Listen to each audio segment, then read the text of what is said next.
நெகேமியாவின் புத்தகத்தை நாம் தியானித்து கொண்டு வருகிறோம். இன்றைக்கு நெகேமியா புத்தகத்தின் கடைசி அதிகாரத்துக்கு வந்திருக்கிறோம். எத்தனை அதிகாரம்னு சொல்ல முடியுமா? அழகாக சொல்லிட்டீங்க. நெகேமியா 13ஆம் அதிகாரம்.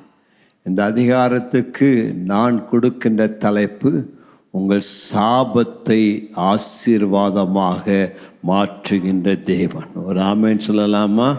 பக்கத்திற்கு கைகொடு சொல்லுங்க. உங்கள் சாபத்தை தேவன் இந்த மாதத்தில் ஆசீர்வாதமாக மாற்றுவார். இந்த அதிகாரத்தில் உங்கள் சாபத்தை தேவன் ஆசீர்வாதமாக மாற்றுவதற்குரிய 4 சீர்திருத்தங்கள், 4 ரிஃபர்மேஷன், நீங்கள் செய்ய வேண்டிய 4 முக்கியமான காரியங்கள் குறிக்கப்பட்டிருக்கிறது. ஆகவே இந்த அதிகாரம் மிக முக்கியமான அதிகாரம். இந்த 13ஆம் அதிகாரத்தின் பின்னணி என்னன்னா, நெகேமியா 12 வருஷம் எருசலேமில் கவர்னராக இருந்தார். பெர்ஷியா தேசத்திலிருந்து லீவ் போட்டுட்டு இங்கே எருசலேமுக்கு 12 வருஷம் பெர்ஷியா தேசத்தின் கண்ட்ரோலில் எருசலேம் இருந்தபடினால அந்த ராஜாவுக்கு ஒரு பிரதிநிதியாக, கவர்னராக இங்கே எருசலேமில் ஆளுகை செய்கிறார். இப்போ 12 வருஷம் கழித்து மீண்டும் பெர்ஷியா தேசத்து ராஜ அரண்மனைக்கு போகிறார். எவ்வளோ நாள் போனான்னு சொல்லப்படல, ஒருவேளை 1 வருஷம் போயிருக்கலாம் என்று கருதப்படுகிறது. இந்த 1 வருஷம் பெர்ஷியா தேசத்தில் இருக்கும் பொழுது எருசலேமில் தலைவர்கள் இல்லை. மீண்டும் 1 வருஷம் கழித்து எருசலேமுக்கு திரும்பி வந்தான்னா அவர் பார்த்த காரியங்கள் ஒரு ஷாக்கிங்காக இருந்தது. நம்ம சொல்கிறோம் இல்லை, பழைய குருடி அப்படின்னு என்ன பண்ணாங்க, பின்மாற்றத்துக்குள்ளே போயிட்டாங்க, பழைய வாழ்வுக்குள்ளே போயிட்டாங்க. பாஸ்ட் இல்லைன்னா இதுதான் நடக்கும். பாஸ்ட் நெகேமியா ருஷ்யாவுக்கு போயிட்டாரு. இப்போ ஒரு சரியான தலைமைத்துவம் இல்லை. இஸ்ரவேல் ஜனங்கள் 10ஆவது அதிகாரத்தில் உடன்படிக்கை செய்து கர்த்தரை பின்பற்றோடு தீர்மானம் பண்ணினாலும் எருசலேமுக்கு நெகேமியா திரும்பி வந்த பொழுது ஜனங்களுடைய நிலை மிகவும் பின்மாற்றத்தில் இருந்தது. அதை பார்த்த பொழுது நெகேமியாவுக்கு அதிகமான வருத்தம், கோபம், ஏமாற்றம் காணப்பட்டது. அதாவது மிக முக்கியமான சத்தியம் என்னன்னா, ஆவிக்குரிய பிள்ளைகள், தேவனுடைய பிள்ளைகள், உடைய பலிபீடத்தில் அக்கினி எப்பொழுதும் எரிந்து கொண்டே இருக்க வேண்டும். உங்கள் பலிபீடத்தில் இருக்கிற அக்கினி அது அணைந்து போக நீங்கள் இடம் கொடுக்கக்கூடாது. நீங்கள் ஒரு நாள் 1 வாரம் ஜெபம் விட்டீங்கன்னா, 1 வாரம் சர்ச்சுக்கு வராமல் விட்டீங்கன்னா, தொடர்ந்து பிரசங்கம் கேட்காமல் இருந்தீங்கன்னா, தொடர்ந்து ஆவிக்குரிய வாழ்வில் இருக்கிற அந்த அனல் மூட்டிக்கொண்டே இல்லாமல் இருந்தால் நீங்கள் குளிர்ந்து போய்விடுவீர்கள். இன்னைக்கு குளிராக இருக்கவங்கெல்லாம் கையை உயர்த்து ஹல்லேலூயா சொல்லுங்க. இவ்வளோ விழிப்பாக இருக்கிறீங்களே, கர்த்தர் உங்களை ஆசீர்வதிப்பாராக.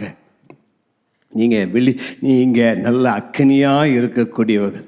ஆகவே உங்களுடைய பலிபீடத்தில் விறகு எப்பொழுதும் எரிந்து கொண்டே இருக்கணும். அதனுடைய அர்த்தம், எப்போதும் உங்கள் வாயில் ஸ்தோத்திரம், துதி, அல்லேலூயா, அந்நிய பாஷை, வேத வாசிப்பு, உபவாசம், ஜெபம் குறையவே கூடாது. 1 நிமிஷம் கையை உயர்த்தி அன்னிட்ட கேளுங்க, ஆண்டவரே என்னுடைய வாழ்க்கையில் 1 நாள் கூட அனல் குறையக்கூடாது.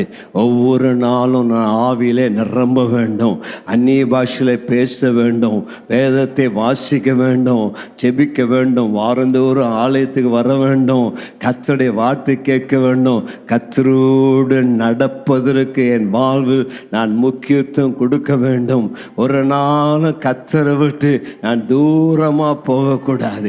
இது என்னுடைய அனுதின அனுபவமாக இருக்க வேண்டும். அதுதான் நம்முடைய வாழ்க்கையில் முக்கியமான காரியம். யார் இருந்தாலும் சரி, யார் இல்லாவிட்டாலும் சரி, எங்கே இருந்தாலும் சரி, பத்மூ தீவில் யோவான் இருந்தாலும் சரி, பத்மூ தீவில் ஒருவருமில்லாத இடத்தில் யோவான் இருந்தாலும் அவன் சொல்லுகிறான், கர்த்தருடைய நாளில் நான் ஆவிக்குள்ளானேன், நான் தரிசனங்களை பார்த்தேன். அதுதான் விசுவாசியினுடைய ஒரு அனுபவமாக, வாழ்க்கையாக காணப்பட வேண்டும். சரி, போகட்டும். இங்கே நெகேமியா திரும்பி வருகிறான். ஒரு ஆண்டு கழித்து அவன் பார்த்த நிலைகள் அவனுக்கு வருத்தத்தை கொடுத்தது. மீண்டும் சபையாரை கூட்டுகிறான். சபையாரை கூட்டி மீண்டும் வேதத்தை வாசிக்கிறான். வாசியுங்கள், நெகேமியா 13:1-3 முடிய. அன்றைய தினம் ஜனங்கள் கேட்க மோசேயின் புஸ்தகத்தை வாசித்தார்கள். என்ன புஸ்தகத்தை வாசித்தாங்கன்னா, உபாகமம் 23வது அதிகாரத்தை வாசிக்கிறார்கள். இங்கே சொல்லப்பட்ட வார்த்தைகள் உபாகமம் 23வது அதிகாரம் 3ஆம் வசனத்திலிருந்து 5ஆம் வசனம் முடிய சொல்லப்பட்ட வார்த்தைகளை தான் இங்கு நெகேமியா வாசிக்கிறார். வாசிங்க. புஸ்தகத்தை வாசித்தார்கள். அதிலே அம்மோனியரும் மோவாபியரும் இஸ்ரவேல் புத்திரருக்கு அப்பமும் தண்ணீரும் கொடுக்க எதிர்கொண்டு வராமல் அவர்களை சபிக்க அவர்களுக்கு விரோதமாய் பிழையாமை கூலி பொருந்தி கொண்டபடியினால் அவர்கள் என்றைக்கும் அந்த சாபத்தை ஆசீர்வாதமாக திருப்பின எங்கள் தேவனுடைய சபைக்கு உட்படலாகாது என்று எழுதியிருக்கிறதாக காணப்பட்டது. ஆகையால் அவர்கள் அந்த கட்டளையை கேட்டபோது பல ஜாதியான ஜனங்களை எல்லாம் இஸ்ரவேலை விட்டு பிரித்து விட்டார்கள்.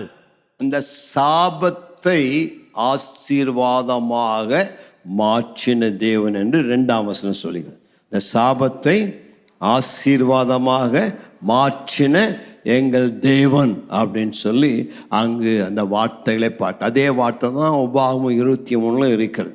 இப்போ அந்த சம்பவம் உங்களுக்கு தெரியும் என்றாலும் ஞாபகப்படுத்துகிறேன்.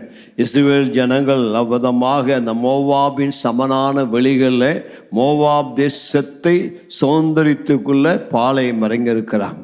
அதை பார்த்த அந்த பாலாக் ராஜா பிழையாம் என்கிற தீர்க்கதரிசிக்கு கூலி கொடுத்து, வாடா எனக்காக கொஞ்சம் தீர்க்கதரிசனம் சொல்லு, நீ சபிக்கிறவள் சபிக்கப்பட்டவர்கள், உனக்கு எவ்வளோ வேணாலும் காசு கொடுக்குறேன், நீ எனக்காக வந்து இஸ்ரவேல் ஜனத்தை சபிக்க வேண்டும் என்று சொல்லி காசு கொடுத்து இந்த கள்ள தீர்க்கதரிசியை வர வைக்கலாம். அந்த பிழையாம் தீர்க்கதரிசியும் வந்து இஸ்ரவேல் ஜனத்தை எல்லாம் பார்த்தோன்னே உண்மையாகவே கர்த்தருடைய ஆவியார் மேலே இறங்கிட்டார். இவன் வந்தது சபிக்க, ஆனால் சபிக்க வரும்பொழுது கர்த்தருடைய ஆவியான மேலே இறங்கினோடனே உடனே இஸ்ரவேல் ஜனத்தை ஆசீர்வதித்து சொல்கிறான். இஸ்ரவேல் ஜனத்தை போல ஒரு ஜனம் இல்லை, அவன் ஜாதியிலோடு கலவ மாட்டான், அவன் தனித்திருப்பான், துஷ்ட சிங்கம் போல இருப்பான், அவன் எழுப்பவன் யார், பரவி போகிற ஆறுகளை பார்க்கிறான். ஆசீர்வாதத்துக்கு மேலே ஆசீர்வாதம் கூறான். 3 தடவை ட்ரை பண்ணான், 3 தடவை இஸ்ரவேல் ஆசீர்வதித்தான். அதனாடி அதான் இந்த வார்த்தை சொல்ல, அந்த சாபத்தை தேவன் ஆசீர்வாதமாக மாற்றினான். பக்கத்தில் பாசல, உங்களை யார் சபித்தாலும் நீ தேவனுடைய பிள்ளையாக இருந்தால் உன் சாபத்தை தேவன் ஆசீர்வாதமாக மாற்றுவார். அல்லேலூயா. பக்கத்திற்கு கைகுடிச்சு, நீ ஆசீர்வதிக்கப்பட்டவன், உன்னதமான தேவனாகிய கர்த்தராலே நீ ஆசீர்வதிக்கப்பட்டவன். உலகம் உனக்கு விரோதமாக மந்திரம் பண்ணலாம், எந்திரம் பண்ணலாம், சூனியம் பண்ணலாம், பயப்படாதே. நீ இரத்தத்தால் மீட்கப்பட்டவன், சிலுவையின் இரத்தத்தினால் நீ ஆசீர்வதிக்கப்பட்டவன். உன்னை யாரும் சபிக்க முடியாது. உன் பேரில் சொல்லுகிற சாபத்தை தேவன் ஆசீர்வாதமாக மாற்றும். இதுக்கு நீங்கள் ஆமீன் போட்டீங்க. நான் அடுத்து சொல்றதுக்கு நீங்கள் ஆமீன் போடுவீங்களான்னு எனக்கு தெரியலை. ஆண்டவர் அவர்களை ஆசீர்வதித்திருந்தாலும் இஸ்ரவேல் ஜனங்கள் அவர்கள் தங்களுடைய வாழ்க்கையின் நடத்தினால தங்கள் மேல் சாபத்தை வருவித்து கொண்டார்கள். பார்த்தீங்களா, யாருமே ஆமீன் பண்ணல. ஆண்டவர் ஆசீர்வதிச்சிட்டாரு, பிழையாம தீர்க்கதரிசியை சபிக்கவில்லை. ஆனால் அந்த பிழையாம் சரியான திருட்டு ஆசாமி, சரியான கள்ள தீர்க்கதரிசி. போகும்போது பாலாக் ராஜாவுக்கு என்ன சொல்லி கொடுத்து போனான்னா, டேய் இவர்கள் சபிக்கிறதுக்கு ஒரு ஷார்ட்கட் சொல்லித்தாரேன். என்ன, இவங்கள அவங்க வீட்டில் எல்லா ஃபங்க்ஷனுக்கும் கூப்பிடு, உங்கள் வீட்டில் அவங்கள நல்லா விருந்து வை, நல்லா அவங்கள குடிக்க வை, குடிக்க வச்சு வெறிக்க வச்சு அவங்களுக்கு உன் பிள்ளைகளெல்லாம் ஃப்ரீயாக கொடுத்துரு. அப்போது அவங்க விபச்சாரம் பண்ணுவாங்க, வேசித்தனம் பண்ணுவாங்க, இந்த விக்கிரங்களெல்லாம் வணங்குவாங்க. ஆட்டோமேட்டிக்காக தேவன் அவளை சபித்து போடுவான்ட்டான். இது நல்ல ஆலோசனையா இல்லையா? இந்த மாதிரி துராலோசனையை இன்னைக்கு சாத்தான் நிறைய பேர் கொடுக்குறான். நீ பக்தியாக இருந்தீன்னா, பரிசுத்தமாக வாழ்ந்தீன்னா, சாட்சியாக இருந்தீன்னா எந்த சாமும் வராது. என்னைக்கு தேவனுடைய ஆலோசனைகளுக்கு செவி கூடாதபடி, துன்மார்க்கருடைய ஆலோசனையின்படி, பாவியின் வழிபடி நடந்தால் அந்த ஆசீர்வாதம் உனக்கு சாபமாக மாறும். இதைத்தான் நெகேமியா சொல்லுகிறார். சாபத்தை ஆசீர்வாதமாக மாற்றினார். ஆனால் மீண்டும் உங்கள் மேலே சாபம் வந்ததற்கு காரணம் என்ன?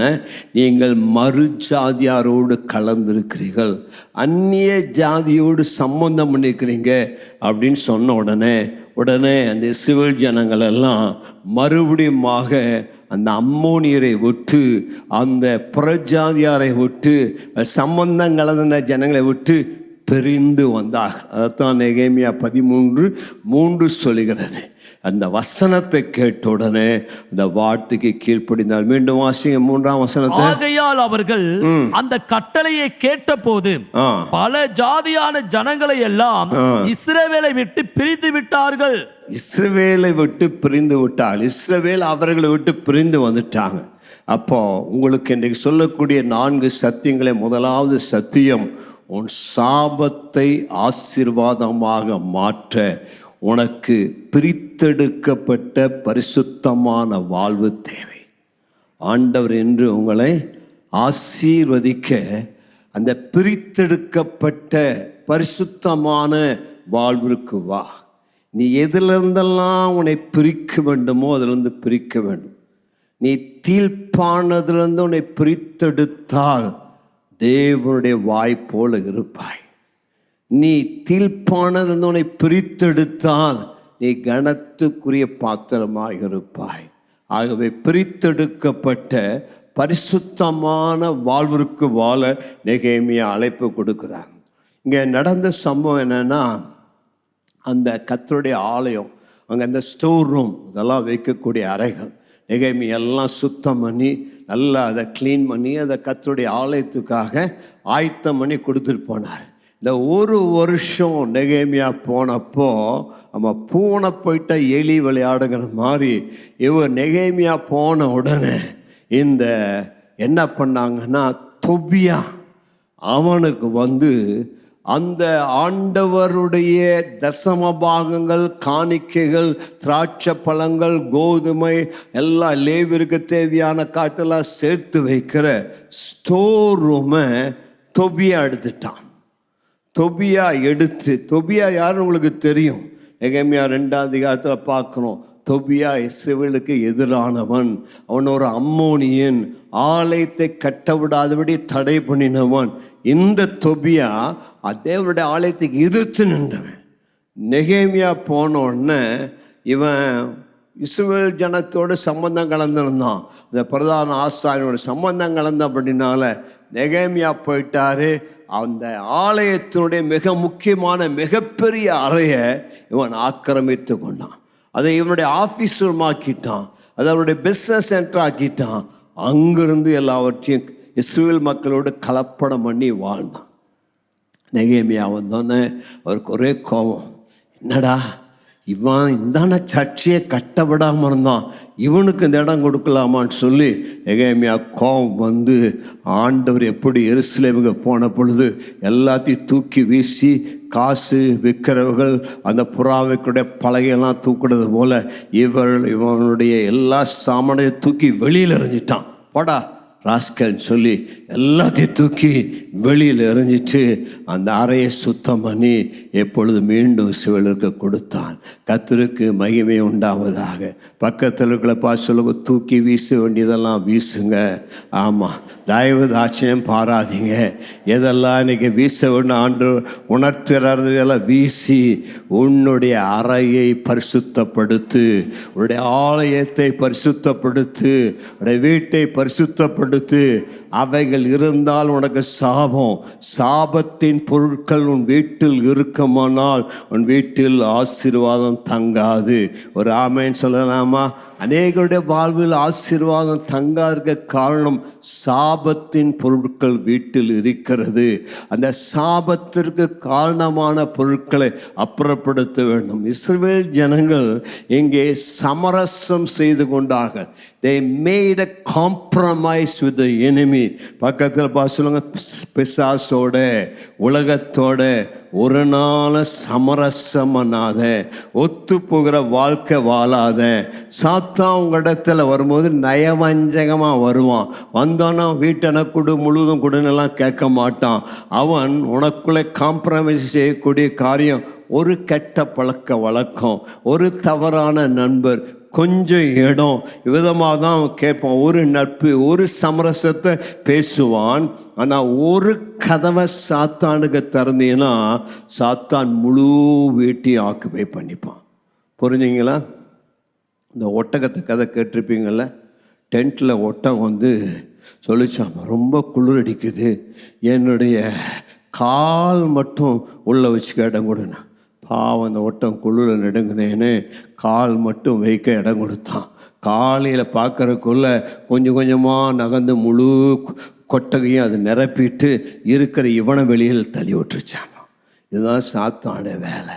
கொஞ்சம் கதவை சாத்தானுக்கு திறந்த உன்னை காலி பண்ணி அவன் முழு வீட்டையும் ஆக்கிரமித்து கொள்ளுவான். சாத்தான் ஒரே நாளில் முழுவதும் உன்னை ஆக்கிரமிப்பதில்லை, சிறிய சமரசத்தின் வழியாய் உன் வாழ்வில் உள்ளே நுழைய வருவான்.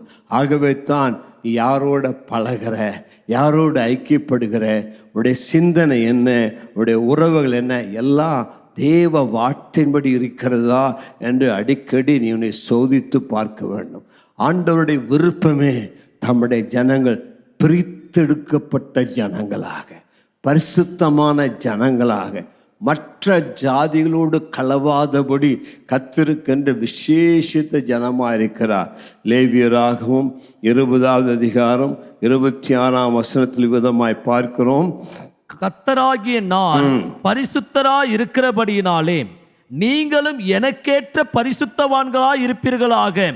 நீங்கள் என்னுடையவர்களாய் இருக்கும்படிக்கு உங்களை மற்ற ஜனங்களை விட்டு பிரித்தெடுத்தேன். மற்ற ஜனத்தை விட்டு பிரித்தெடுத்தேன். பக்கத்தில் சொல்லுங்க, உங்களை ஆண்டவர் பிரித்தெடுத்திருக்காருங்க. உலகத்திலிருந்து, பாவத்திலிருந்து, ஆமாம், எல்லாவற்றிலிருந்து உங்களை பிரித்தெடுத்த ஜனம். அவை நீ மற்ற ஜாதிகளோடு கலவக்கூடாது. இன்னொரு மிக முக்கியமான வசனம், பாகம் 18வது அதிகாரம் 9ஆம் வசனத்திலிருந்து 12ஆம் வசனம் முடிய வாசிங்க.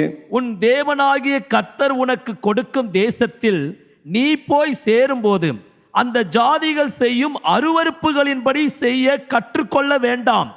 தன் மகனையாவது தன் மகளையாவது தீக்கடக்க பண்ணுகிறவனும், குடி சொல்லுகிறவனும், நாள் பார்க்கிறவனும், அஞ்சனம் பார்க்கிறவனும், சூனியக்காரனும், மந்திரவாதியும், சன்னதக்காரனும், மாயவித்தைக்காரனும், செத்தவர்களிடத்தில் குறி கேட்கிறவர்களும் உங்களுக்குள்ளே இருக்க வேண்டாம். இப்படிப்பட்டவைகளை செய்கிறவன் எவனும் கர்த்தருக்கு அருவருப்பானவன்.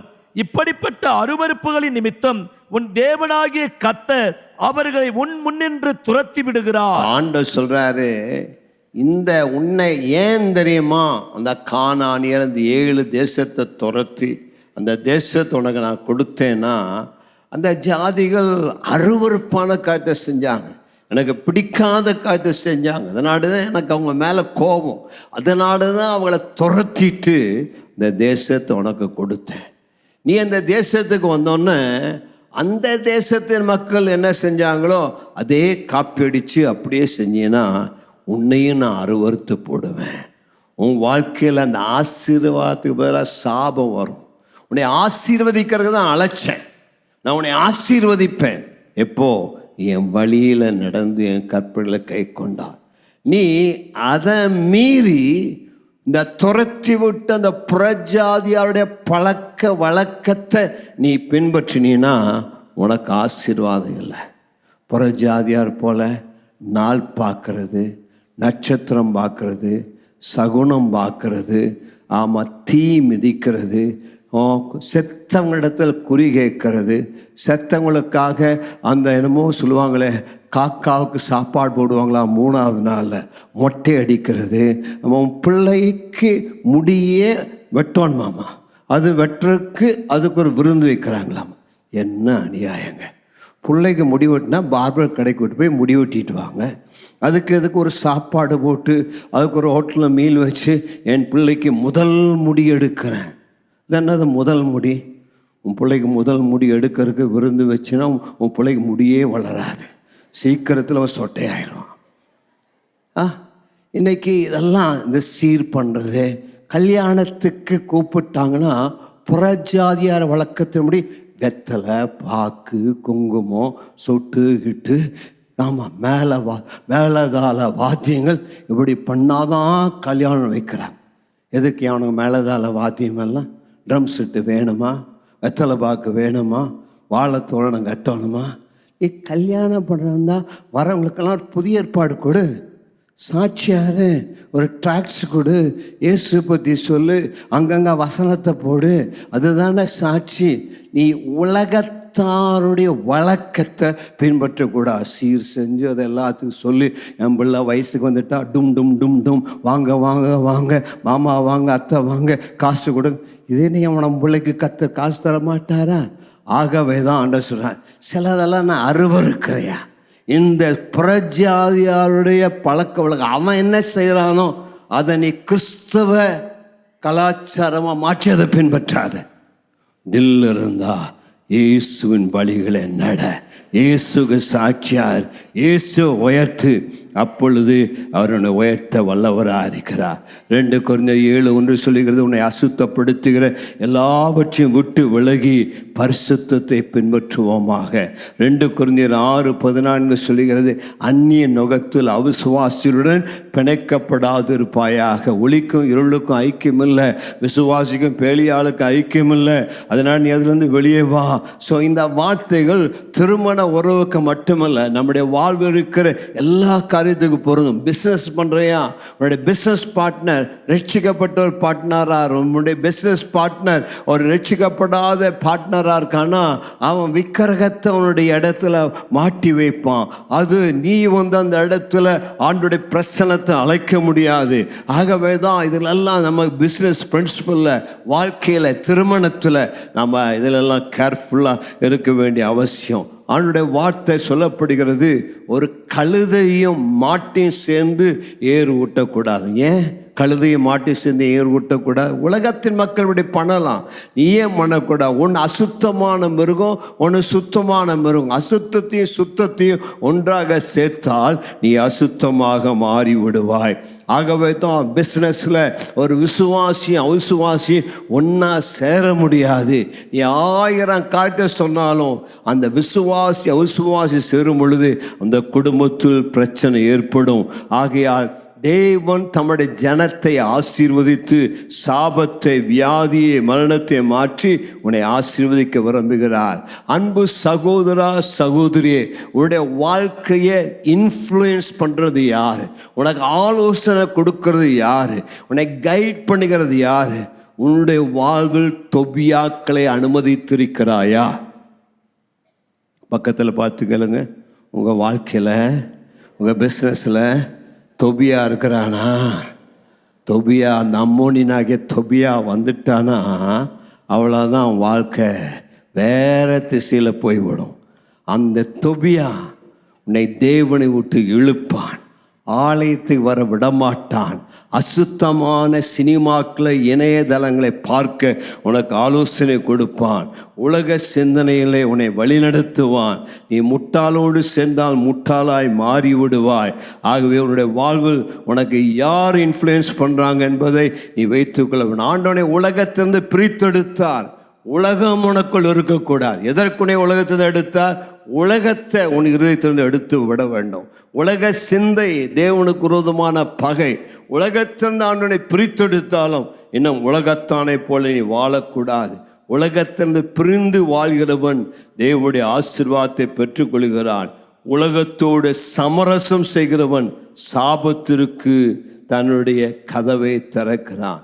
இன்று நீ செய்கிற காரியம், இன்று நீ சமரசம் செய்கிற காரியம் நாளைக்கு உன்னை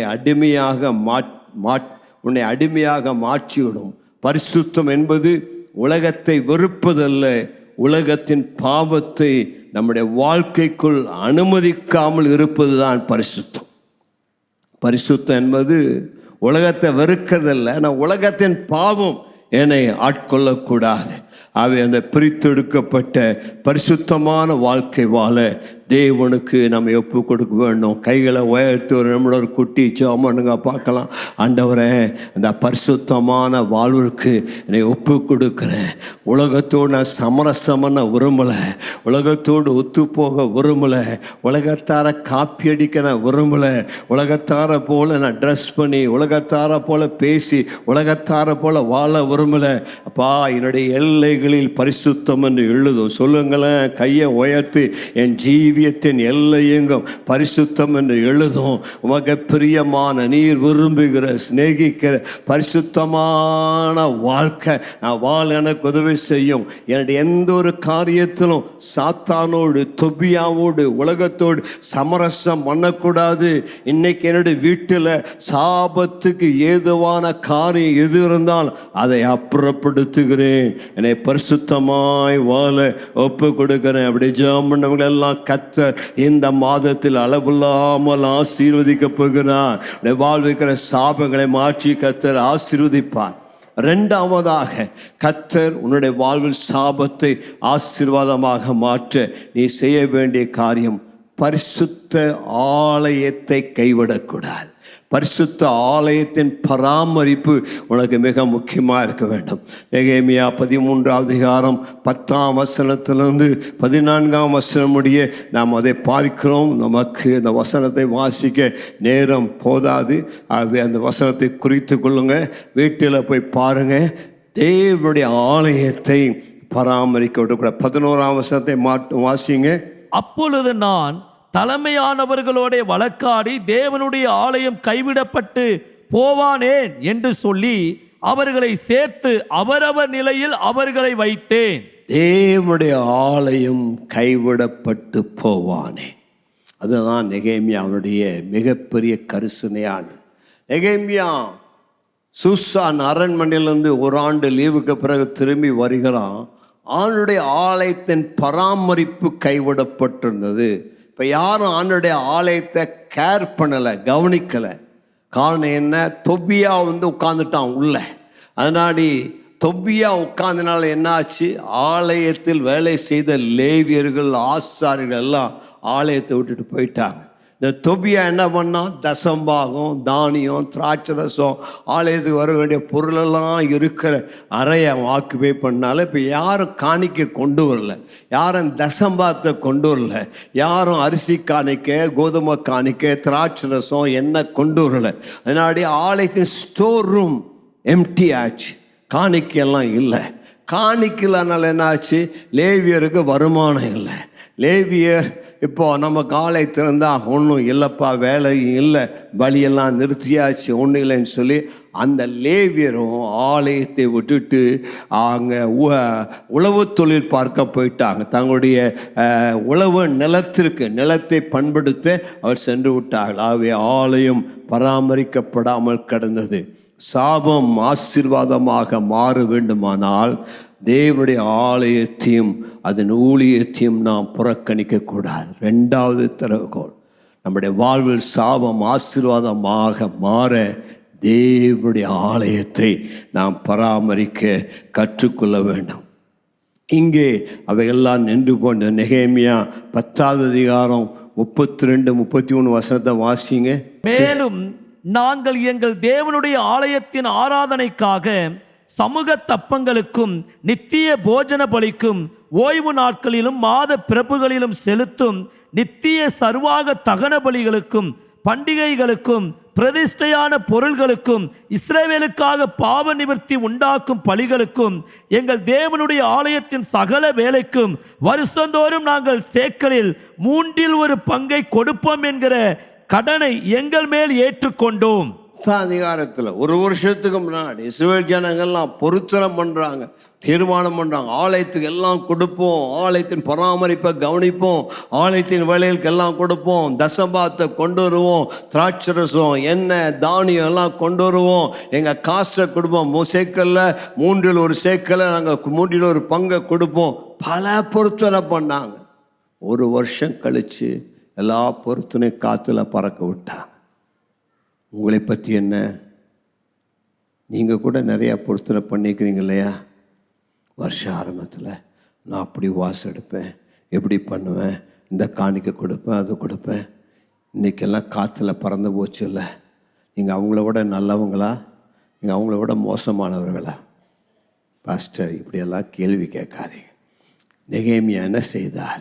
நெகேமியா மீண்டுமாக லேவியர்களாக திரும்ப அழைச்சார். தோட்டத்துக்கு போன எல்லா லேவியர் திரும்பி வாங்கப்பா. தோபியாவுடைய ரூமை காலி பண்ணார், ஆலை அறைகளை சுத்தம் பண்ணார், மீண்டும் தசமாகம் காணிக்கெல்லாம் கொண்டு வர இடத்தை ஆயத்தப்படுத்தினார். நான் உங்களுக்கு சொல்லுகிறேன், ஆலயம் நன்றாக இருந்தால் நீங்கள் நன்றாக இருப்பீர்கள். சொல்லுங்க, ஆலயத்தின் வேலைகள் பராமரிக்கப்பட்டால் நீங்கள் ஆசீர்வதிக்க. ஆலயத்தை கைவிட்டா ஆண்டவர் நம்மை கைவிடுவார். இந்த சத்தியத்தை தான் ஆகாய் அழகா சொல்லுகிறார். வாசிங்க, ஆகாய் 1ஆம் அதிகாரம் 5ஆம் வசனத்திலிருந்து சில வசனத்தை வாசிங்க.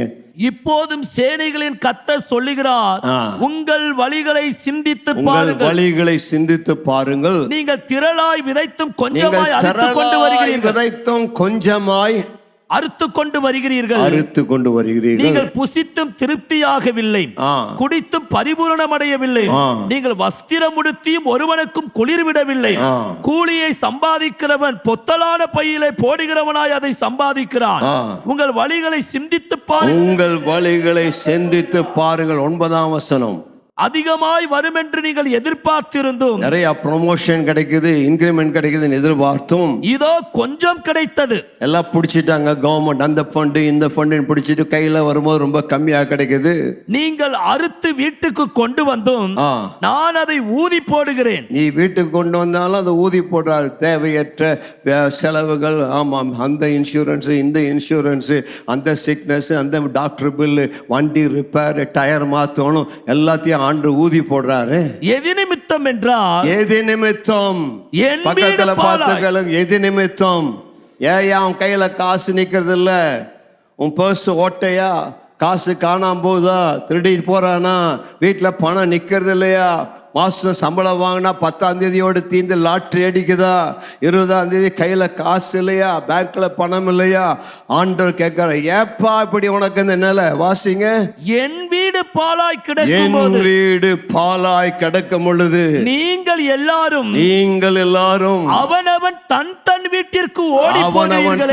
வீட்டிற்கு ஓடி போகிறீர்களே. இது நிமித்தமே என்று சேனைகளின் கர்த்தர் சொல்லுகிறார். ஆதலால் உங்கள் மேல் இருக்கிற வானம் பனியை பெய்யாது, பூமி பலனை கொடாமல் போயிற்று. நான் நிலத்தின் மேலும் மலைகளின் மேலும் தானியத்தின் மேலும் புது திராட்சரசத்தின் மேலும் எண்ணெயின் மேலும் பூமியில் விளைகிற எல்லாவற்றின் மேலும் மனுஷரின் மேலும் மிருகங்களின் மேலும் கைப்பாடு அனைத்தின் மேலும் வறட்சியை வருவித்தேன் என்றான். உன் வாழ்க்கையில வறட்சி வருவதற்கு காரணம் என்ன? ஆண்டோடைய வீடு கட்டப்படாமல் இருக்க நீ மச்சு பாவப்பட்ட வீட்டில் குடியிருக்கலாமா? யாரையும் குற்றப்படுத்தல, பைபிளை தான் நான் வாசித்தேன். சரிங்களா? ஆகாய் தான் கேட்கிறார், ஆண்டோடைய வீடு இன்னும் சரியா கட்டப்படல, நீ காட்டுக்கு போய் மரத்தை வெட்டி ஆண்டோட வீட்டை கட்டு, அதுல நான் பிரியமா இருக்கிறேன் என்று கர்த்தர் சொல்லுகிறார். 4ஆம் வசனம். இந்த வீடு பாலாய் கிடக்கும் போது நீங்கள் மச்சு பாவப்பட்ட உங்கள் வீடுகளில் குடியிருக்கும்படி காலம் இதுவா? நீ வீட்டுக்கு மேல வீட்டை கட்டுற, இடத்துக்கு மேல இடம் வாங்குற, மாடிக்கு மேல மாடி கட்டுற, எக்ஸ்டெண்ட் பண்ணிட்டே போற. என்னைக்காவது சர்ச்சுக்கு கொடுக்கணும்னு யோசித்தாயா? ஏன் உன் வீடு பாதியில் நிற்குது? என் வீடு உன்னை கட்ட முடியல, ஏன் காரியம் செய்யல? உன்னுடைய வாழ்க்கையில my first priority is the house of God. கையை உயர்த்தி சொல்லுங்க, என்னுடைய வாழ்வின் முதல் காரியம் தேவனுக்குரிய இடம். அதுதான் என்னுடைய வாழ்க்கையின் கொள்கை. எதெடுத்தாலும் என்னுடைய வாழ்க்கையில் என்னுடைய காரியம் இல்லையா அப்பா, உம்முடைய ராஜ்யம், உம்முடைய வீடு, உம்முடைய நீதி, முதலாவது தேவனுடைய ராஜ்யம் என்னுடைய வாழ்வில் நான் நல்லா இருக்கணுங்கிறதில்ல, என் ஆண்டவருடைய வீடு பராமரிக்கப்பட வேண்டும், என் வீடு கட்டப்பட வேண்டும். நீங்கள் உங்களுக்கு கார் வாங்கறதுல தப்பு இல்லை, வாங்குங்க. நீங்கள் நல்லா இருக்கணும்னு கர்த்தர் விரும்புகிறார். உங்கள் வீடுகள் ஆசீர்வதிக்கப்பட விரும்புகிறார். அதுக்கு நாங்கள் எதிரிகளே அல்ல. உங்களை ஆசீர்வதிக்கணும், நீங்கள் சுகமாக இருக்க விரும்புகிறோம், இன்னும் பெருக விரும்புகிறோம். அதுதான் தேவனுடைய திட்டம். ஆனால் எனக்கு இருக்கிற எல்லாவற்றிலும் என்னுடைய முதன்மை தேவனுக்கு, என்னுடைய தீர்மானம் அவருக்கு நான் செய்ய வேண்டியதை செய்த பிறகு கர்த்தர் என்னை இன்னும் மேலாலும் ஆஸ்வதிப்பார். நானும் பல முறை பார்த்துட்டேன். என் வாழ்க்கையில் ஆண்டுக்கு கொடுக்க கொடுக்க கணக்கில்லாமல் கொடுத்து கொண்டே இருக்கிறார். திரும்ப திரும்ப தருகிறார். மீண்டும் உங்களுக்கு சொல்லுகிறேன், தேவனுக்கு கொடுக்கிற எவனும் கடன்காரன் அல்ல. தேவனுக்கு கொடுக்கிற எவனும் நஷ்டப்பட்டதில்லை. நீ எதை கொடுக்கிறாயோ, உடைய ஏழ்மையின் மத்தியிலே, தேவையின் மத்தியிலே, உடைய சூழ்நிலை மத்தியிலே தேவனை கனப்படுத்தி கொடுக்கிறாயோ, அதை பல மடங்கு 1000 மடங்கு உனக்கு திரும்ப தர வல்லவர். 100 மடங்கு ஈசாக்கை ஆசீர்வதித்தது போல இப்ப இருக்கிறத விட இன்னும் 100 மடங்கு ஆசீர்வாதம் உனக்கு தருவார். நீ தேடாத ஐஸ்வர்யம், நீ கட்டாத வீடு, நீ கட்டாத மாடிகளை உனக்கு தர வல்லவர். நீ விரும்புகிற நல்ல வார்த்தைகளை தர வல்லவர், உயர்த்த வல்லவர். ஆனால் அவருடைய வாழ்க்கையில் சொல்லுவேன், ஆலயத்தை பராமரிக்க வேண்டாயா. இந்த ஆலயம் எப்படி நடக்கும்? இவ்வளோ பெரிய ஆலயம், இந்த பெரிய ஆலயத்தை எப்படி மேனேஜ் பண்ணுகிறோம்? நீங்கள் கொடுக்குற தசமால் காணிக்கைகள், இதில் பலர் வேலை செய்கிறாங்க, எத்தனையோ ஸ்டாஃப் வேலை செய்கிறாங்க, வாட்ச்மேன்களை சம்பளம், இந்த ஆலயத்தை நடத்துறதுக்கு, ஏர் கண்டிஷனுக்கு, எலக்ட்ரிசிட்டிக்கு எவ்வளோ பணம் கட்ட வேண்டும், டாக்ஸஸ் எவ்வளோ கட்ட வேண்டும், எவ்வளோ காரியங்கள் ஓடுகிறது.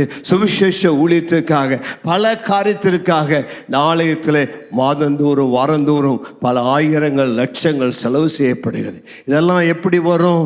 நான் கர்த்தருடைய ஆலயத்தை பராமரிக்கிறேன். கையை ஓய்தி சொல்லுங்க, நான் கர்த்தருடைய ஆலயத்தை பராமரிக்கிறேன். நம்முடைய வாழ்வில் வறட்சி வருகிறது என்று சொன்னால் யோசித்து பார்க்கணும். நான் ஆண்டவருக்கு ஃபெய்த்ஃபுல்லாக இருக்கிறேன்னா, உண்மையாக இருக்கிறேன்னா, ஒவ்வொரு விசுவாசியின் பொறுப்பு விதமாகத்தான். ஒருத்தர் இப்படி சாட்சி சொன்னார் போன வாரத்தில், ஐயா ஆண்டவருடைய ஆலயத்தின் பராமரிப்பு செய்கிறது எனக்கு அது என் வேலை அல்ல, அது எனக்கு கர்த்தர் கொடுத்த ஊழியம்.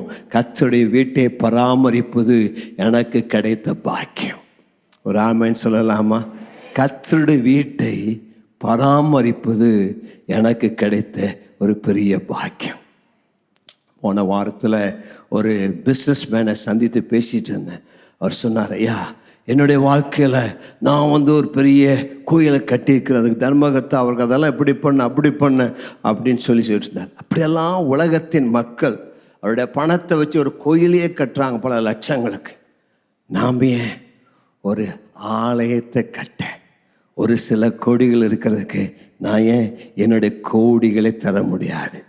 கர்த்தர் உங்களை கோடீஸ்வரர்களாய் மாற்றுவார்களாக, லட்சாதிபதிகளாய் மாற்றுவார்களாக. உங்கள் வாழ்க்கையில் சொல்லுவேன், நான் என்னுடைய பணத்தை கர்த்தருடைய ஆலயத்தை கிட்ட கொடுத்தையா, தாராளமாய் கொடுத்தேன் என்று சொல்லி யாக்கோபை போல. கோல்கேட் டூத் பேஸ்டுடைய சாட்சி உங்களுக்கு தெரியும், பாஸ்டரி. நாங்கள் பல முறை சொல்லியிருக்கிறோம். கோல்கேட் நீங்கள் பல் வளர்க்குற அந்த டூத் பேஸ்ட் ஒரு சாதாரண வியாபாரி, ஒன்றும் இல்லை, கையில் ஒன்றும் இல்லாமல் ஒரு சோப் வியாபாரத்தை ஆரம்பித்தார். ஒரு தேவ மனுஷனுக்கு சொன்னார், கோல்கேட் உனக்கு கிடைக்கிற வருமானத்தில் 10ல் 1 தேவனுக்கு கொடுத்து தேவனை கனப்படுத்து, உன்னை ஆசீர்வதிக்கிறாரா இல்லையா என்று பாருன்னு சொன்னார். கால்கேட் அந்த நல்ல ஆலோசனை ஏற்றுக்கொண்டார். அதிலிருந்து அவருடைய வாழ்க்கையில் ஒவ்வொரு சம்பளம் வாங்கும்போது 10ல் 1 சரியாக கொடுத்தார். ஆண்டவர் திரள ஆசீர்வதித்தார். சோப் கம்பெனி விட்டு பேஸ்ட் கம்பெனி ஆரம்பித்தார், நிறைய கம்பெனி ஆரம்பித்தார். 10ங்கிறது அவ்வளோ ஆசீர்வச்சனால அவர் சொன்ன, நான் 20% கொடுக்குறேனார். அதுக்கப்புறம் 20 ஆசீர்வாதத்து பயங்கரமாக ஆசீர்வாதம் பெறுகிறதுனால 30% கொடுக்குறேனார். அப்புறம் 30 40 ஆக்கினார், 40 50 ஆக்கினார். இன்னைக்கு 90% ஆண்டுக்கு கொடுத்து அவர் 10% வைக்கிற அளவுக்கு கர்த்தர் அவரை ஆசீர்வதிச்சிருக்கிறார். பக்கத்தில் பார்த்து கேளுங்க, ஏன் உங்கள் தசமாகத்தை 10லேருந்து 20 மாற்றக்கூடாது? சோதித்து தான் பாருங்களேன். 20 25 மாற்றக்கூடாது. சிலரெல்லாம் அப்படி செய்கிறாங்க. நீங்கள் ரொம்ப பயந்து கஞ்ச பிசாரியாக இருக்கிறீங்க, அதனால தான் வரமாட்டேங்குது, வரதும் ஓட்டப்பையில் போகுது. கர்த்தரை விசுவாசித்து கொடுத்து பாருங்கள். கர்த்தர் உங்களை அளவில்லாமல் கோல்கேட்டை விட ஆசீர்வதிக்க வல்லவராக இருக்கிறார். ஹல்லேலூயா. உங்கள் வாழ்வில் பஞ்சம் பசுமையாய் மாற கர்த்தருக்கு கொடுப்பதுதான் கொடுப்பான். கர்த்தருடைய ஆலயம் கட்டப்பட தாராளமாய் கொடுப்போம். தாவீது நாட்களும் மோசே நாட்களும் ஆசரிப்பு கூடாரம் கட்டும்போது போதும் காணிக்க கொண்டு வராதீங்க சொல்ற அளவுக்கு ஜனங்கள் கொடுத்தார்கள். நாம் அந்த நல்ல மாறி பின்பு என்னுடைய நம்பிக்கை என்னன்னா, நாம் கட்டக்கூடிய நம்முடைய புதிய தரிசன ஆலயம் பெத்தேல் சிட்டி கத்ரில் விசுவாசுடைய பணத்தினாலேயே கட்டப்படும் என்று நான் நம்புகிறேன். அதுக்கு வெளிநாட்டு பணங்கள் வராது, வர வேண்டிய அவசியம் இல்லை. உங்கள் பணத்தினால் கர்த்தர் உங்களையும் குடும்பத்தையும் ஆசீர்வதிக்க விரும்புகிறார். நீங்கள் கொடுக்க கொடுக்க கொடுக்க கர்த்தர் உங்களையும் உங்கள் சந்ததிகளையும் தலைமுறையில் ஒவ்வொன்று ஆசீர்வதிப்பார். பெத்தேல் சிட்டி கத்ரிலுக்கு தேவையான எல்லா பணத்தையும் கர்த்தர் உங்கள் மூலமாய் தந்து அந்த ஆலயத்தில் நாளைக்கு சாட்சி சொல்லப்படும். இந்த ஆலயத்தை கோவை மாநகரத்துள்ள பெத்தேல் மாநகர பேராலயத்தில் விசுவாசிகள் அர்ப்பணிப்பினால் தியாகத்தினால் இந்த ஆலயம் கட்டப்பட்டது. நேரம் வேகமாக ஓடிடுச்சு. பாஸ்டர் டெரி கேட்பார், நீங்கள் இவ்வளோ நேரம் எடுத்துட்டீங்களேன்னு சொல்லி. அதனுடைய வேகமாக முடிக்கிறேன். மூன்றாவது, உங்களுக்கு சீர்திருத்தம். உங்கள் வாழ்க்கையில் சாபத்தை ஆசீர்வாதமாய் மாற்ற கர்த்தருடைய நாளை கனம் பண்ணுங்கள். பரிசுத்த நாளை கர்த்தருடைய நாளாக கனம் பண்ண வேண்டும். நெகேமியா 13ஆம் அதிகாரம் 15ஆம் வசனத்திலிருந்து 22ஆம் வசனம் முடிய அந்த வசனங்களை நீங்கள் வாசிக்கலாம். நெகேமியா திரும்பி வந்த பொழுது அந்த கர்த்தருடைய ஓய்வு நாளில் ஜனங்கள் எல்லாம் வியாபாரத்துக்கு போனதை பார்த்தார். அந்த ஓய்வு நாளில் எருசலேமின் மதில்களுக்கு 10 வாசல் இருந்துன்னு பார்த்தோம். அந்த வாசலெல்லாம் பூட்டுவாங்க. ஏன் அந்த வாசலை பூட்டுவாங்கன்னா, அந்த வாசல் வழியாக வியாபாரின்னு உள்ளே வரக்கூடாது. மற்ற நாடுகளில் இருக்கிறவங்க அந்த வாசல் வழியாக உள்ளே வந்து அன்றைக்கி வியாபாரம் பண்ணக்கூடாது. அந்த கர்த்தருடைய நாள் ஓய்வு நாள், ரெஸ்ட் எடுக்க வேண்டும். ஆனால் நெகேமியா பார்த்தாரு, அந்த ஓய்வு நாளில் எல்லா வாசலும் திறந்திருந்தது. அவன் திராட்சை பழத்தை கொண்டு வந்தான், அவன் மீனை கொண்டு வந்தான். ஞாயிற்றுக்கிழமையில தான் எல்லா வியாபாரம் ஃபாரின் குட்ஸ் எல்லாம் உள்ளே வந்தது. ஜனங்கள்லாம் ஓய்வு நாளை ஆசரிப்பதற்கு பதிலாக அந்த ஓய்வு நாளை வியாபார நாளாக மாற்றினார்கள். ஓய்வு நாள் மற்ற நாளை போல ஒரு சாதாரண நாளாக இருந்தது. தேவனுடைய கட்டளை ஓய்வு நாளை விசேஷித்த நாளாக ஆசரிப்பாயாக. ஓய்வு நாளை நீ ஓய்ந்திரு, வேலை செய்யாத. அன்றைக்கு இவங்க எல்லா நாளை போல திராட்சரசத்தை மிதித்தாங்க, சுமைகளை கொண்டு வந்தாங்க, அவங்க உள்ள வந்து வியாபாரம் பண்ணினாங்க. அப்போ நெகேமியா கோபம் வந்துச்சு. வாசல்லாம் பூட்டினால சிலரெல்லாம் வந்து கேட்டுக்கு வெளியிலேயே காத்திருந்தாங்க. இப்போ கேட் திறக்கணும். நெகேமியா கோபம் வந்து, ஏய் இனி வந்து கேட்டு கிட்ட தங்கின நாளைக்கு உன் மேலே கை போடுவோண்டா, உன்னை அடித்து துரத்த உண்டானாங்க. அதுலேருந்து யாரும் வரதை நிறுத்திட்டாங்க. என்ன வைராக்கியம் நெகேமியாவுக்கு! அவ்வளோ வைராக்கியமாக இருந்தார். இன்றைக்கி நம்ம விசுவாசிகள்லாம் ஞாயிற்றுக்கிழமையா பரவாயில்ல, இன்னைக்கு பிளான் போடலாம், இன்னைக்கு எங்கே டூர் போடலாம், இன்னைக்கு என்ன பார்ட்டி வைக்கலாம், இன்னைக்கு என்ன பண்ணுவாங்க, பார்பக்யூ வைக்கலாம். எல்லாத்தையும் கூப்பிட்டு இன்றைக்கி பார்பக்யூ நடத்தலாம், இன்றைக்கி இது பண்ணலாம் அதை பண்ணலாம் பிளான் பண்ணியிருக்கேன். இன்றைக்கி நீங்கள் சர்ச்சுக்கு வந்ததே புண்ணியப்பா. ஆமாம், கர்த்தர் உங்களை ஆசீர்வதிப்பாராக. இன்றைக்கி நீங்கள்லாம் ஊர் சுற்ற போகாமல், நீங்கள்லாம் இன்றைக்கி நல்லா இருக்குதுன்னு சொல்லி கொடைக்கானல் போய் டிராஃபிக் ஜாமில் மாட்டிக்காமல், ஊட்டி போய் பள்ளத்தில் உருண்டு விழாமல், இன்றைக்கி கர்த்தருடைய ஆலயத்தில் கர்த்தரை தேட வந்து உங்களை கர்த்தர் ஆசீர்வதிப்பாராக. நீ உங்களை மாதிரி இஸ்ரவேல் ஜனங்கள் இருந்தால் எவ்வளோ நல்லா இருந்திருக்கும். இஸ்ரவேல் ஜனங்களுக்கு அந்த சனிக்கிழமை வந்துட்டா அவ்வளோ சந்தோஷம். இன்றைக்கி செய்யாதெல்லாம் இன்றைக்கி செய்யலாம் என்று சொல்லி செஞ்சாங்க. ஆகவே தான் ஆண்டவர் சொல்கிறார், இல்லைடா, ஓய்வு நாள் கர்த்தருடைய நாள், அது விசேஷமான நாள். அந்த நாளை வேற வேலை செய்யக்கூடாது. அது கர்த்தருக்காக கொடுக்க வேண்டிய நாள். அது வியாபார நாள் அல்ல, அது வேலை நாள் அல்ல, அது ஓவர் டைம் செய்கிற நாள் அல்ல, அது எக்ஸ்ட்ரா ஒர்க் படிக்கிற நாள் அல்ல. ஞாயிற்றுக்கிழமை வந்துட்டு எனக்கு ஓவர் டைம்னு சொல்லி பலர் ஓடுகிறார்கள். ஆகவே அபதமாக அல்ல, பரிசுத்தமான நாள். கையை வச்சுலங்க, பரிசுத்தமான நாள். சரி, வேகமாக வசனத்தை வாசிங்க. ஏசியா 58 13 14 வாசிங்க. ஏசியா 50. பரிசுத்த நாளாகிய ஓய்வு நாளிலே உனக்கு இஷ்டமானதை செய்யாதபடி, உன் காலை விலக்கி உன் வழிகளின்படி நடவாமலும், உனக்கு இஷ்டமானதை செய்யாமலும், உன் சொந்த பேச்சை பேசாமலும் இருந்து ஓய்வு நாளை மனமகிழ்ச்சிய நாள் என்றும் கர்த்தருடைய பரிசுத்த நாளை மகிமையுள்ள நாள் என்றும் சொல்லி அதை மகிமையாக எண்ணுவாயானால் அப்பொழுது கர்த்தரின் மனமகிழ்ச்சியாய் அப்பொழுது இருப்பாய். கர்த்தரில் மனமகிழ்ச்சியாயிருப்பாய். பூமியின் உயர்ந்த இடங்களில் உன்னை பூமியின் உயர்ந்த ஏறியிருக்கும்படி இடங்களை ஏறுக்கும்படி பண்ணி உன் தகப்பனாகிய யாக்கோபுடைய யாக்கோபுடைய சுதந்திரத்தானை போஷிப்பேன். கர்த்தருடைய வாய் இதை சொல்லிற்று. கர்த்தருடைய வாய் இதை யார் சொன்னாங்க இந்த வார்த்தையை?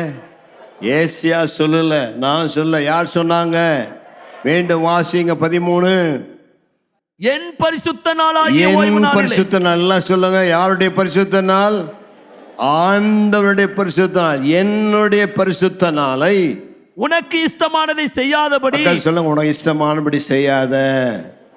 அப்புறம் உன் காலை விலக்கி, உன் காலை விளக்கி அங்கேயும் போறதுக்கு பதிலாக காலை விளக்கலன்னா காலில் ஏதாவது ஆமா வேண்டாம் சொல்ல வேண்டாம். அடுத்தது உன் வழிகளின்படி நடவாமலும், உன் வழிகளின்படி நடவாமலும், உனக்கு இஷ்டமானதை செய்யாமலும், உனக்கு இஷ்டமானதை செய்யாமலும், உன் சொந்த பேச்சை பேசாமலும் இருந்து. என்னங்க மறுபடியும் வாசிங்க. உன் சொந்த பேச்சை பேசாமலும் உன் இருந்து. சொந்த பேச்சு. அது என்னுடைய நாள்.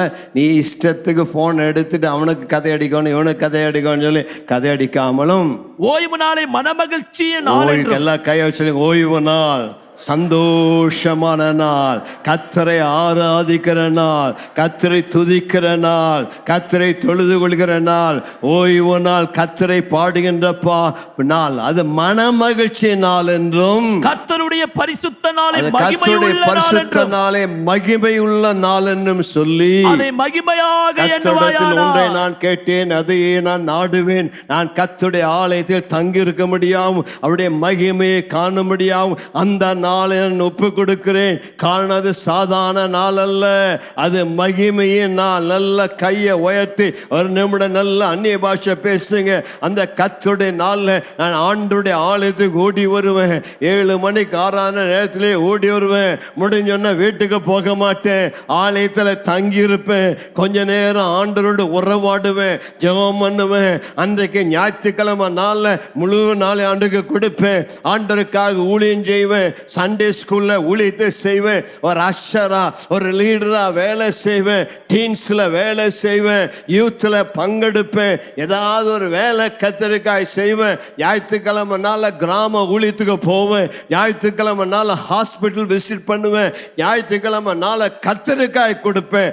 அந்த நாளை நீ கத்தருடைய நாள், மன மகிழ்ச்சி நாள், கத்தரை தொழுது கொள்கிற நாள் என்று நீ கத்தருக்கென்று அந்த நாளை செலவழித்தால் கத்தர் உன்னை உயர்ந்த இடங்கள் ஏறி இருக்க பண்ணுவார். உனக்கு சுதந்திரத்தை தருவார். உன்னை மன மகிழ்ச்சி ஆக்குவார். உனக்கு நன்மை தருவார். அம்மா ஐயா, கர்த்தருடைய நாளை எப்படி செலவழிக்கிறாய்? கர்த்தருக்கு நாளை கொடுக்கிறாயா?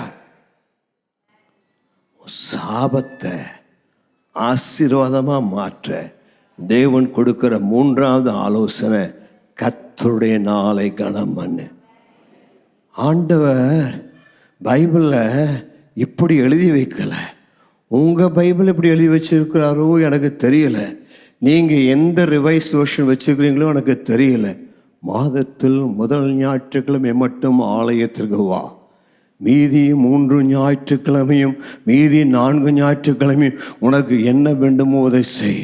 முதல் ஞாயிற்றுக்கிழமை மட்டும் மாதத்தில் நீ வெள்ளையும் போட்டுக்கொண்டு நேரத்தில் வந்து கர்த்தருடைய அப்பத்தில் பாத்திரத்தில் பங்கெடுத்தால் அந்த மாதம் முழுதும் உன்னை ஆசீர்வதிப்பேன். அப்படி எழுதியிருக்கிறாங்களா? இப்போ நீங்கள் ஏன் அப்படி பின்பற்றுறீங்க? ஆண்டவர் ஒவ்வொரு வாரத்தின் முதல் நாள் அதை கர்த்தர் ஆசரிக்கலன்னு அந்த இஸ்ரவேல் ஜனங்கள், இப்போ அதுக்கெல்லாம் சொல்ல டைம் இல்லை. இஸ்ரவேல் ஜனங்கள் அதை ஆசரிக்காதனால ஆண்டவர் அவர்களை 70 வருஷம் போடா, உனக்கு லீவேல போய் செய்டா, உனக்கு வேலை தானே வேணும், போய் செய்டா அப்படின்ட்டார். கூடுமான வரைக்கும் மாதத்தில் முதல் நாளை அவனுடைய ஆலயத்துக்கு வர்றதை தவிர்க்காதீங்க.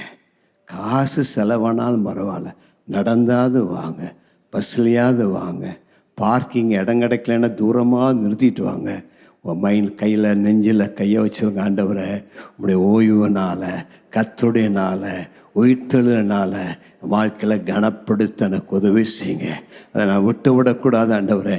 என்னை எவ்வளோ கனம் பண்ணி இருக்கிறீங்க. ஒரு உலகத்தில் ஒரு வேலை நிகழ செய்யணும், எந்த தியாகம் பண்ணியும் போகிறேன்.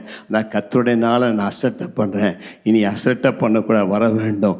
ஏமே நாங்கள்லாம் சின்ன பிள்ளைகளாக இருக்கும்போது டெலிபாசம் போல் எங்கள் அம்மா புக்கை படிக்க விட மாட்டாங்க.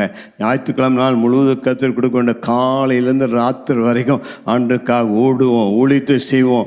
அந்த ஓய்வுனால மனமகிழ்ச்சி நாளாக கர்த்தருக்காக ஊழியம் செய்கிற நாளாக பயன்படுத்தினா கர்த்தனுக்கு செய்வான். ஞாயிற்றுக்கிழமை கடையை திறந்து வைக்காத. நீ வியாபாரம் பண்ணினா ஞாயிற்றுக்கிழமை ஒரு நாள் லீவு கொடு. அதனால ஒன்றும் குறைஞ்சி போகிறதில்ல. ஞாயிற்றுக்கிழமை லீவு கொடுத்தா ஞாயிற்றுக்கிழமை மீன் வியாபாரம் பண்ணாத. ஞாயிற்றுக்கிழமை தான் பாஸ்டர் எல்லாம் மீன் வாங்க வராங்க. அதுக்கு பதிலாக கர்த்தனுக்கு டபுளாக தருவார். ஏன் சாட்சியாக இருக்கக்கூடாது? அவருடைய சாட்சியாக இருந்தவாறு அவனை கைவிடவே மாட்டார். கர்த்தருக்காய் சாட்சியாக இருந்த யாரையும் கர்த்தர் கைவிடுவது இல்லை. ஆகவே அவருடைய ப்ராஃபிட் முக்கியமல்ல, ஆனால் நான் தேவனை தேடுவதனால் நான் ஆசீர்வாதத்தை பெற்றுக்கொள்கிறேன். நான் தேவனை கனம் பண்ணும் பொழுது தேவன் என்னை கனம் பண்ணுவார். உன் சாபத்தை ஆஸ்வதமாய் மாற்றுவார். கடைசி 4வது வேகமாய் சொல்லி உங்களுக்கு முடிக்கிறேன். சாபத்தை ஆசீர்வாதமாக மாற்ற வேண்டும் என்றால் உன் தலைமுறையை நீ தேவனிடத்தில் நடத்த வேண்டும். பரம்பரையை தேவனிடத்தில் வழி நடத்த வேண்டும். சாபம் ஆசீர்வாதமாக மாற்ற உன்னுடைய பரம்பரை, ஜெனரேஷன்ஸ், உடைய தலைமுறை தேவனை பின்பற்றுகிறாளான்னு பார்க்கணும். நெகேமியா 13வது அதிகாரம் 23ஆம் வசனத்தையும் 24ஆம் வசனத்தையும் வாசிங்க. அஸ்தோத், அம்மோன், மோவாப் ஜாதிகளான ஸ்திரீகளை சேர்த்து கொண்ட சில யூதரையும் அந்த நாட்களில் கண்டேன். அவர்கள் பிள்ளைகள் பேசின பேச்சில் பாதி அஸ்தோத் பாசையா இருந்தது. இவர்கள் அந்தந்த ஜாதிகளின் பாசையை தவிர யூத பாசையை திட்டமாய் பேச அறியாதிருந்தார்கள். கர்த்தருக்கு ஸ்தோத்திரம் உண்டாவதாக. பக்கத்தில் பார்த்து கேளு, உங்களுக்கு கிறிஸ்தவ பாஷை தெரியுமா? பரிசுத்த பாஷை தெரியுமா? இல்லை உலக பாஷை தான் தெரியுமா? இது யூதருங்க, எபிரேய யூதர்கள். அவங்க இப்போ இருந்தாங்கன்னா அவங்க அஸ்தோத்தியருடைய பிள்ளைகளை கல்யாணம் பண்ணிட்டாங்க, அம்மோனியருடைய பிள்ளைகளை கல்யாணம் பண்ணிட்டாங்க, மோவாவிய பிள்ளைகளை கல்யாணம் பண்ணிட்டாங்க. இப்போ அந்த எபிரேய பிள்ளைகள் எபிரேய பாஷை பேசுவதுக்கு பதிலாக என்ன பாஷை பேசுனாங்க? மோவாபிய பாஷை, அஸ்தோத்தியருடைய பாஷை, அம்மோனுடைய பாஷை பேசுனாங்க. அந்த யூதரிடத்துல போய் எபிரேய பாஷை பேசுகிறோம், எனக்கு தெரியாது, எங்கிட்ட அம்மோனிய பாஷையில் பேசு. எப்படி இருக்குது கதை? எபிரேய பாஷை உலகத்திலேயே தனித்தும் வாய்ந்த பாஷை. எபிரேய பாஷையில் தேவன் இஸ்ரவேல் ஜனத்தோடு பேசினார். யூதர்களுக்கு எபிரேய பாஷை மிக முக்கியம். ஆனால் அந்த யூதர்கள் அவருடைய பின்மாற்றத்துக்கு அளவே இல்லை. இந்த புறஜாதி பெண்களை கல்யாணம் பண்ணி கொண்டபடினால அந்த யூத பாஷை, எபிரேய பாஷை மறந்தாங்க. எபிரேய பாஷை மறந்ததுனால என்ன ஏற்பட்டது? எபிரேய பாஷை மறந்ததனால் வேதத்தை மறந்தார். வேதம் எபிரேய பாஷையில் எழுதப்பட்டிருந்தது. வேதாகமத்தின் தேவனை மறந்தார். அவளுக்கு உலக பாஷை நன்றாக தெரிந்தது, பரிசுத்த பாஷை தெரியவில்லை. வேதாகமத்தின் தேவனுடைய சத்தியத்தை அறியாதபடியால் இந்த வாலிப பிள்ளைகள் கர்த்தரை அறியாதவளை திருமணம் செய்து கொண்டார்கள். அம்மோனிய தெய்வங்கள் பின்னால் சென்றார்கள், மோவாபிய பெண்கள் பின்னால் சென்றார்கள். இவருடைய வாழ்க்கை கலப்படமாய் மாறியது. அடுத்த தலைமுறையை இழந்தால் இந்த சீர்திருத்தங்கள்லாம் வீணாகிவிடும் என்று நெகேமியா அறிந்தான். ஆகவே தான் நெகேமியா ஆமாம், சில டைமில் எனக்கும் அப்படி செய்யலாமான்னு யோசனை வருது. என்ன பண்ணான்னு உங்களுக்கு சொன்னால் நீங்கள் கோபிச்சுப்பீங்கன்னு நினைக்கிறேன். அது அந்த காலத்தில் செஞ்சார், இந்த காலத்தில் செஞ்சால் நீங்கள் கோர்ட்டுக்கு எடுத்துகிட்டு போயிடுவீங்க. அவங்க தலை மயிரை பிடிச்சி இழுத்து மொட்டை அடித்து இப்படி பண்ணையா வா இங்கே போ அப்படின்னு மிரட்டி, விளையாட்டாக சொல்ல பைபிள் இருக்குது. ஆமாம், இப்போல்லாம் அப்படி செய்யாமல் கிருபையின் காலம். உங்களை நாங்கள் அடிக்கிறதில்ல, வார்த்தையில் பேசினாலே பயமாக இருக்குது. எங்கே கோவிச்சுப்பீங்களோ, வராமல் போயிடுவீங்களோன்னு சொல்லி பயந்து ரொம்ப கருத்தாக பேசிக்கணும். ஆனால் நெகேமியா நல்ல பாஸ்டர். ஆமாம், அவர் செய்ய வேண்டியதெல்லாம் செஞ்சார். ஏன்னா அவருடைய நோக்கம் அவளை ரொம்ப நேசித்தார், மேலே ரொம்ப அன்பாக இருந்தார். இவர்கள் மேல் சாபம் வரக்கூடாது, ஆசீர்வாதம் வர வேண்டும் என்பதற்காக அவர்கள் தவறான வழி சென்ற பொழுது நேர் வழியிலே நடத்தார். அவை இது மொழி பிரச்சனை அல்ல, இது ஒரு ஆவிக்குரிய வாழ்க்கையின் பராமரிப்பை இழந்து விடுகிறார்கள். மொழியை இழந்தால் வேதத்தை இழந்தார்கள், வேதத்தை இழந்ததால் தேவனை இழந்தார்கள், தேவனை இழந்ததால் தங்கள் அடையாளத்தை இழந்தார்கள், அடையாளத்தை இழந்தபடியினால் அடுத்த தலைமுறை கர்த்தர் அறியாமல் வளர்ந்து அவள் உலகத்தின் மொழியை பேச அறிந்து கொண்டாள். இன்னைக்கு நிறைய குடும்பங்களில் எல்லா அறிவும் இருக்குது, ஐடியில் பெரியவர்கள், எல்லா ஞானமும் உண்டு, எல்லா அறிவும் உண்டு, எல்லா தொழில்நுட்பமும் உண்டு. ஆனால் என்னுடைய கேள்வி, அம்மா ஐயா, உடைய பிள்ளைகள் வேதத்தை அறிந்திருக்கிறார்களா? வேதத்தின் தேவனை அறிந்திருக்கிறார்களா? உங்க வீட்டில் பைபிள் வாசிக்கிறீர்களா? உங்க வீட்டில் உங்க பிள்ளைகளுக்கு ஆதாம்னா யாருன்னு தெரியுமா? யோசேப்புனா யாருன்னு தெரியுமா? தானியல்னா யாருன்னு தெரியுமா? எரேமியா, மத்தேயு, அப்போஸ்தலர்கள் யாருன்னு சொல்லி தெரியுமா? உங்க பிள்ளைகளுக்கு வேதத்தின் பாஷை தெரியுமா? உங்க வீட்டில் அந்நிய பாஷை பேசுறீங்களா? பெந்தேகோஸ்தே குடும்பங்கிறீங்களே, உங்க பிள்ளைகளை சத்தியத்தில் நடத்திருக்கீங்களா? அம்மா ஐயா, உங்க பிள்ளைகள் சர்ச்சுக்கு வராங்களா? உங்களுடைய பிள்ளைகள் சண்டே ஸ்கூலுக்கு போறாங்களா? உங்க பிள்ளைகள் டீன்ஸ்ல பங்கெடுக்கிறாங்களா? உங்க பிள்ளைகள் யூத்ல பங்கெடுக்கிறாங்களா? உன்னுடைய அடுத்த சந்ததி மேல் உனக்கு கவனம் உண்டா? அடுத்த சந்ததியை கர்த்தருக்குள் நடத்துகிறாயா? நீ ஆலயத்துக்கு வந்தால் போதாது, நீ ஆண்டவரை பின்பற்றினால் போதாது. Your family is your responsibility. ஆண்டவன் குடும்பத்தை பற்றி உங்ககிட்ட தான் கணக்கு கேட்பார். உன் பிள்ளைகளை கர்த்தருக்குள் வழி நடத்தினாயா? உன் பிள்ளைகளுக்கு சத்தியத்தை போதித்தாயா? அம்மா, உங்க வீட்டில் குடும்ப ஜெபம் நடக்குதா? அப்பா, உங்க வீட்டில் பிள்ளைகளை சத்தியத்தில் நடக்கிறார்களா? பரிசுத்த பாஷை பேசுகிறார்களா? தேவனுடைய வழியில் நடக்கிறார்களா? இல்லாவிட்டால் தேவனுடைய ஆக்கினை தீர்ப்பு வரும், சாபம் வரும். பைபிள் வீட்டில் இல்லை, குடும்ப ஜெபம் இல்லை, வீடு ஓட்டையா இருக்குது, கூரை பிஞ்சு கிடக்குது. இந்த பிஞ்சு கிடக்கிற கூரை வழியா சாத்தான் உள்ள வந்து குடும்பத்தில் சமாதானத்தை கெடுப்பான், குழப்பத்தை கொடுப்பான், பிரச்சனைகளை கொடுப்பான். ஆகவேதான் உன் வீட்டில் என்ன பாஷை பேசப்படுகிறது? உலக பிரகாரமான பாஷை பேசப்படுகிறதா? கிரிக்கெட், மற்ற சினிமா எல்லாம் பேசப்படுகிறதா? உன் பிள்ளைகள் வேதத்தை மறந்தார்களா? தேவனுடைய வார்த்தை என்ன சொல்லு? உன் பிள்ளைகள் வேதத்தை மறந்தால் நானும் அவர்களை மறந்தேன். நல்லா சொல்றீங்க, ஆனா செய்றீங்களா? நீ உன் பிள்ளைகளுக்கு தேவனை அறிமுகப்படுத்தாவிட்டால் உலகம் அவளுக்கு வேறொரு தேவனை அறிமுகப்படுத்தும். If you don't teach your children about this Bible God, the world will teach another God to them. உலகம் மோசமாக போயிட்டு இருக்குதுங்க. இந்த உலகத்தில் வாழ்கிற உன் சந்ததியை பரிசுத்த சந்ததியாய் பாதுகாப்பதும் கடமை. அவளுக்கு நீ சத்தியத்தை போதித்து தேவனுடைய வழியில் நடத்தாவிட்டால் உலகம் வேறு விதத்தில் அவளை வழி நடத்திவிடும். ஒரு தலைமுறையை நீ சமரசம் செய்தால் அடுத்த தலைமுறை சத்தியத்தை இழந்துவிடும். நீ விட்டு செல்லக்கூடிய மிகப்பெரிய சொத்து பணம் அல்ல, அது தெய்வ பக்தி உள்ள சந்ததியே. ஒரு ஆமேன் சொல்லலாமா? உலகத்துக்கு நீ என்ன சொத்தை விட்டு செல்லுகிறாய்? இதுதான் நெகேமியா கொண்டு வந்த 4 சீர்திருத்தங்கள். நல்ல கைகளை உயர்த்தி ஒரு நிமிடம் ஜெபிப்போமா? இன்றைக்கு ஆண்டு உங்களை ஆசீர்வதிக்க விரும்புகிறார், உங்களுக்கு நன்மை செய்ய விரும்புகிறார். நேரம் ஆய்விட்டபடியால் நான் ஜெபித்து முடிக்க போகிறேன். அன்பின் பிதாவே, உடைய பிள்ளைகளோடு இன்றைக்கு உடைய வார்த்தைகளை பேசின, சாபத்தை ஆசீர்வாதமாக மாற்ற நெகேமியா செய்த 4 காரியங்கள் இவளுக்கு சொல்லி கொடுத்தப்பா. இவள் இந்த சத்தியங்களை கற்றுக்கொள்வார்களாக, இதை பின்பற்றுவார்களாக, இதற்கென்று தங்களை ஒப்புக் கொடுப்பார்களாக. இன்றிருந்தவள் பேர் ஆசீர்வாதம் தங்குவதாக. வசனத்தை கேட்ட பிள்ளைகள் சத்தியத்தின்படி நடக்க உதவி செய்யும், சமாதானத்தோடு அனுப்பும். இயேசுவின் நாமத்தில் பிதாவே, ஆமென்.